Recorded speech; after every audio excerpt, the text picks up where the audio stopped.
बच्चों, आज से नव वर्ष का प्रारंभ हो गया है। हम आप सबके इस नव वर्ष में उज्जवल भविष्य की कामना करते हैं। आप सबका भविष्य उज्जवल हो, सभी निरोग हों और सभी सुखी हों।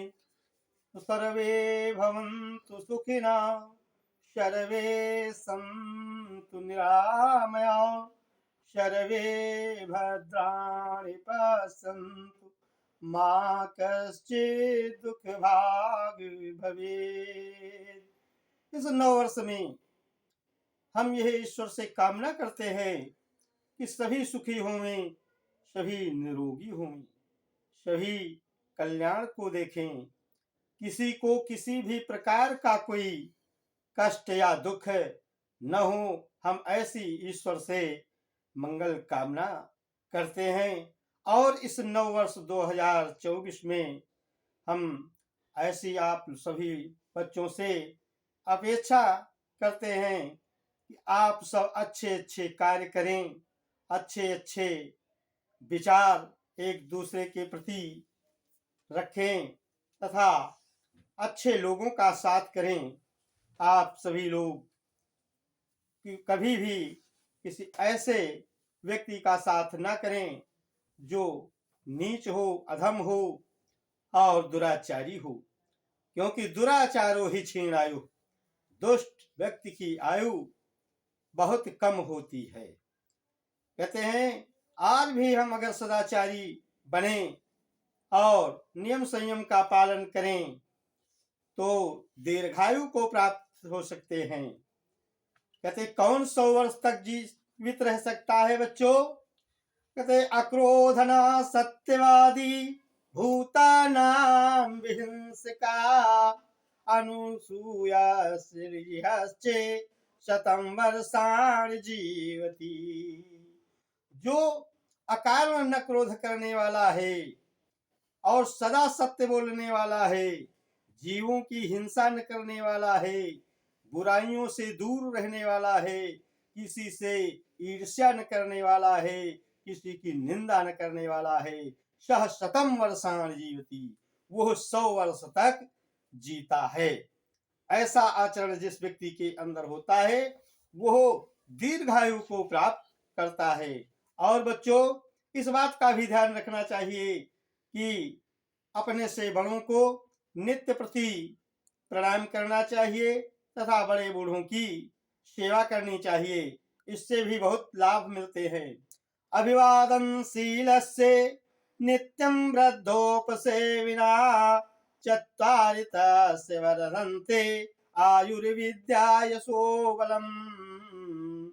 अपने से बड़ों को प्रणाम करने वाले तथा वृद्ध जनों की नित्य प्रति सेवा करने वालों की बच्चों 4 चीजें बढ़ती हैं: आयु, विद्या, यश, बल।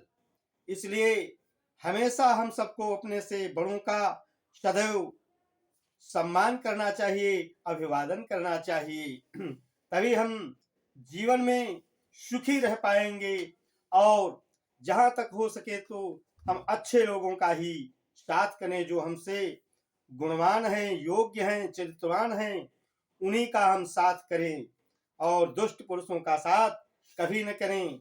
दुष्ट की दोस्ती कभी टिकाऊ नहीं रह सकती है। जैसे कहते हैं कि आकाश की बिजली अधिक देर तक नहीं टिकती है, ऐसे ही दुष्ट की दोस्ती देर तक नहीं रहती है। कहते दामिनी चमक रहन घन माही और खल की प्रीति यथा थिर नाही। जैसे आसमान की बिजली चमक कर शीघ्र नष्ट हो जाती है, ऐसे ही दुष्ट की दोस्ती क्षणिक होती है, वह ज्यादा देर तक नहीं टिकती है। इसीलिए अच्छे लोगों का साथ करना चाहिए। कहते संगति करो अच्छे लोगों की, वो दवा मिल जाएगी सब रोगों की। सारे रोगों की अगर तुम दवा चाहते हो तो सज्जन लोगों का साथ करो, जो सत्पुरुष हैं, परोपकारी हैं, धार्मिक हैं, गुणवान हैं, चरित्रवान हैं उनका साथ करो, क्योंकि संगति का प्रभाव विशेष पड़ता है। या तो फिर तुम इतने उत्तम आचरण वाले बनो कि चाहे जिसकी संगत करो अच्छे बुरे की, तो बुरे का प्रभाव तुम्हारे ऊपर नहीं पड़ेगा। ऐसे कहते जो रहे मोतम प्रकृति का करे सकत कुसंग, और चंदन विष व्यापत नहीं कि लपटे रहते भुजंग। कभी कभी लोग कह देते हैं कि क्या बताएं, हमारा लड़का तो अच्छा था, लेकिन फला व्यक्ति के लड़के के साथ में पड़ गया तो वो बर्बाद हो गया। लेकिन ऐसा नहीं है, संगति का प्रभाव पड़ता है, लेकिन अगर तुम उत्तम हो, अच्छे गुणों वाले हो, तो अगर बुरे व्यक्ति का भी तुम साथ करते हो तो भी उसका प्रभाव तुम्हारे ऊपर नहीं पड़ेगा। जैसे कहा गया है कि जो रहीम उत्तम प्रकृति, जो अच्छे चरित्र वाला है, गुणों वाला है, उत्तम आचरण वाला है, उस पर बड़े बुरे व्यक्ति का कोई प्रभाव नहीं पड़ता है। जैसे चंदन का पेड़ शीतल होता है और उसमें हजारों विषैले सर्प लिपटे रहते हैं, किंतु चंदन के पेड़ में विष नहीं व्यापता है। इसी प्रकार से अगर तुम उत्तम कोटि के हो तो तुम्हारे अंदर बुरे व्यक्ति के दोषों का कोई प्रभाव नहीं पड़ेगा।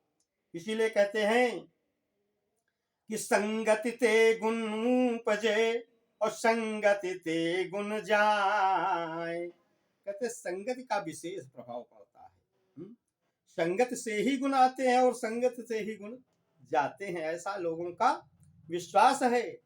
अगर ऐसा है तो कहते हैं कि संगति ते गुण उपजे और संगति ते गुण जाए। अगर संगति के ही प्रभाव से गुण और दोष आते जाते हैं तो कहते रंडा खड़ो मुखारी माँ तो काहे नहीं मिठाई। रंडा गन्ने के खेत में 12 महीने तक गन्ने के खेत के बीच में खड़ा रहता है, लेकिन उसमें मिठास नहीं आती है। इससे सिद्ध होता है कि बुरी संगति का कोई विशेष प्रभाव नहीं पड़ता है अगर तुम उत्तम कोटि के हो। तो हे बच्चों, तुम सबके प्रति मेरा यही कहना है कि तुम गुणवान बनो। अगर तुम्हारे अंदर 90% गुण हैं और 10% बुराइयां हैं तो लोग तुम्हें गुणवान कहेंगे, और अगर 90% तुम्हारे अंदर दोष हैं और गुण हैं, केवल 10% ही गुण हैं, तो सभी लोग तुमको दोषी व्यक्ति कहेंगे, निर्गुणी व्यक्ति कहेंगे, दुराचारी व्यक्ति कहेंगे। कैसे? कहते गुणा गुणगे सुगुणी भवन्ति और ते निर्गुणाप्य भवन्ति दोषा। गुण गुणियों में रहकर गुणवान बने रहते हैं और वही गुण जब निर्गुणी दोषी व्यक्ति के पास पहुंच जाते हैं तो दोषों में बदल जाते हैं। कैसे? कैसे? जैसे कि शुभ अशुभ सलिल सब बहाई असुर सर को अपुनीत न कही। गंगा के जल में पवित्रता का महान गुण है और गंगा जी में अच्छा बुरा हर प्रकार का जल बहता है, लेकिन कोई नहीं कहता है कि गंगा का जल दूषित हो गया, इसमें चमड़ा मेल, राइस मिल, अन्य तमाम गंदे मिलों का जल आता है इसलिए दूषित हो गया, ऐसा कोई नहीं कहता है। क्योंकि गंगा में महानता का गुण है, पवित्रता का गुण है, इसलिए वो गंदा जल भी जो गंगा जी में जल में मिल जाता है तो वो पवित्र जल बन जाता है। ऐसे ही जब गुणवान व्यक्ति के अंदर 2-4% अवगुण दोष आ जाते हैं, वो भी गुणों में ही बदल जाते हैं। और वही गंगा जी का पवित्र जल अगर ला करके किसी तालाब में डाल दिया जाए तो ये कोई नहीं कहता है कि इस तालाब का जल पवित्र हो गया है, क्योंकि तालाब का जल दूषित है। गंगा का जल थोड़ा ला करके उसमें मिला दिया गया वह पवित्र जल, तो उससे वह तालाब का जल पवित्र नहीं हुआ। और गंगा जी में जब तालाब का जल डाल दिया गया तो गंगा जल बन जाता है वो पवित्र। इसलिए गंगा में पवित्रता का महान गुण है, इसलिए वो दूषित जल भी पवित्र जल बन जाता है। तो बच्चों, आज हम इतना ही पढ़ाएंगे इस नव वर्ष में, और अगले दिन फिर अगले विषय में हम पढ़ाएंगे। ठीक, धन्यवाद। आप हमारे आधुनिक ज्ञान सागर, हिंदी ज्ञान सागर चैनल को सब्सक्राइब करें, लाइक करें। धन्यवाद।